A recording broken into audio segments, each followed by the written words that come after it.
জিতে নিতে পারে। নারীর 5 টুকরা কাফন, পুরুষের দিন হয় কেমন?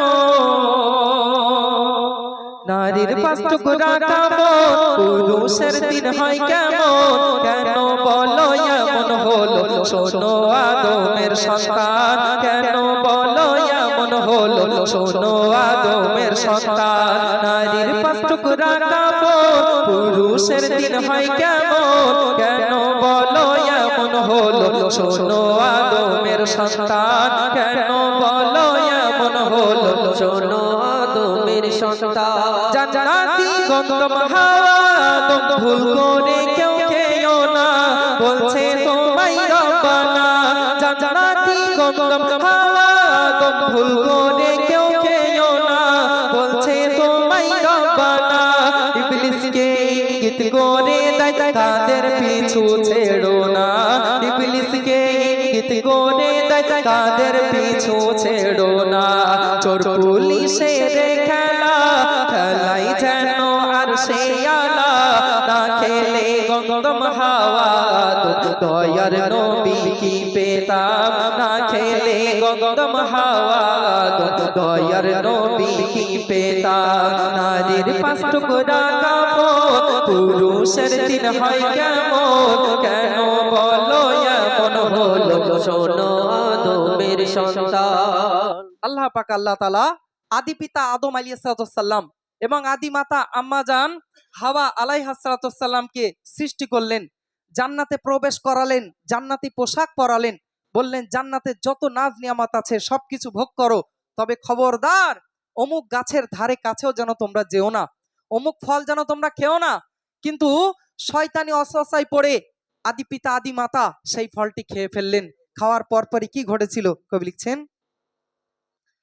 দেখো শেষে গেল ফেসে শয়তানেরই কাছেতে, না বুঝে ভুলবশতে আদম হাওয়া খেলো মেওয়া খোদার ওই জান্নাতে। আদম হাওয়া খেলো মেওয়া খোদার ওই জান্নাতে।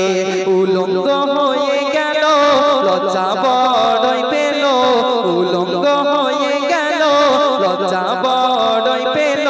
বৃক্ষের দ্বারে গেলে তারা বৃক্ষ সরে যায় তখন। বৃক্ষের দ্বারে গেলে তারা বৃক্ষ সরে যায় তখন। নারীর 5 টুকরা কাফন, পুরুষের দিন হয় কেমন? কেন বলো এমন হলো, শোনো আদমের সন্তান। যখনই সেই গন্ধম ফল খেলো, আল্লাহ এতটাই নারাজ হয়ে গেলেন, আদি পিতা আদি মাতাকে জান্নাত থেকে এই দুনিয়ায় ফিরে ছেড়ে দেওয়া হলো। তারা উলঙ্গ উলঙ্গিনী হয়ে গেলেন, ড্রেসগুলো সব পড়ে গেল। এতটাই লজ্জিত হয়েছেন, ছুটে ছুটে যাচ্ছেন গাছের কাছে, গাছের আবডালে নিজের শরীর আবৃত করবেন।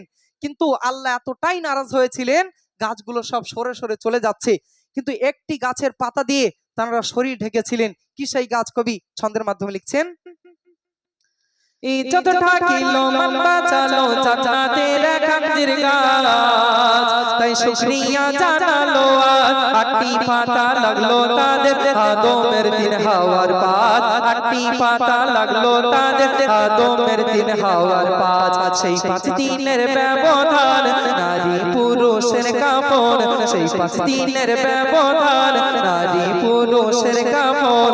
নারী পুরুষ হয় না সমান, দেখো দুনিয়া তামাম। নারী পুরুষ হয় না সমান, দেখো দুনিয়া তামাম। তো তানারা আঞ্জির গাছের পাতা দিয়ে নিজেদের শরীর ঢেকেছিলেন। 5টি পাতা লেগেছিল আদি মাতার, আর 3টি পাতা লেগেছিল আমাদের আদি পিতা আদম আলাইহিস সালাম।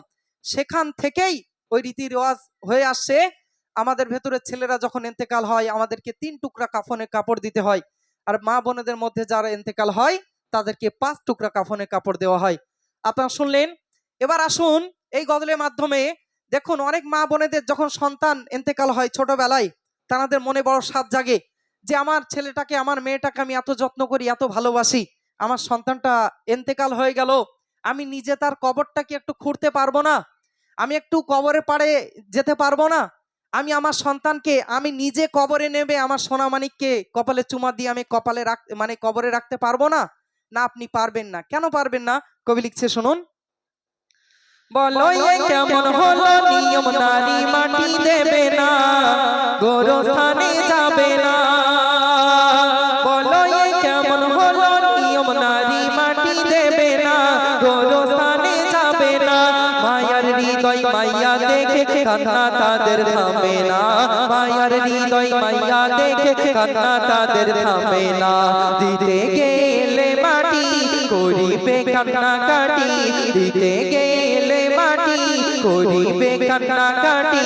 কেউ বারে বারে বারে হয়ে যাবে অজ্ঞান, কেউ বারে বারে বারে হয়ে যাবে অজ্ঞান। নারীর পাঁচ টুকরা কামন, পুরুষের তিন হয় কেমন, কেন বলো এমন হলো শোনো আদমের সন্তান। শুধু কি এই কারণ যার কারণে মা বোনেদের কবরস্থানে যেতে দেওয়া হয় না? না, আরো কারণ আছে। কি কারণ আছে? বেঁকে আলে কখন ভুলে যদি নারীর কাপড় সরে যায়, গোরস্থানে গিয়ে ভাই। বেঁকে আলে কখন ভুলে যদি নারীর কাপড় সরে যায়, গোরস্থানে গিয়ে ভাই। কুমনোভাব আসতে পারে পুরুষের তখনই হয়, কুমনোভাব আসতে পারে পুরুষের তখনই হয়। হবে রে অনেক গোনা মাটি দিতে তাই মানা, হবে রে অনেক গোনা মাটি দিতে তাই মানা।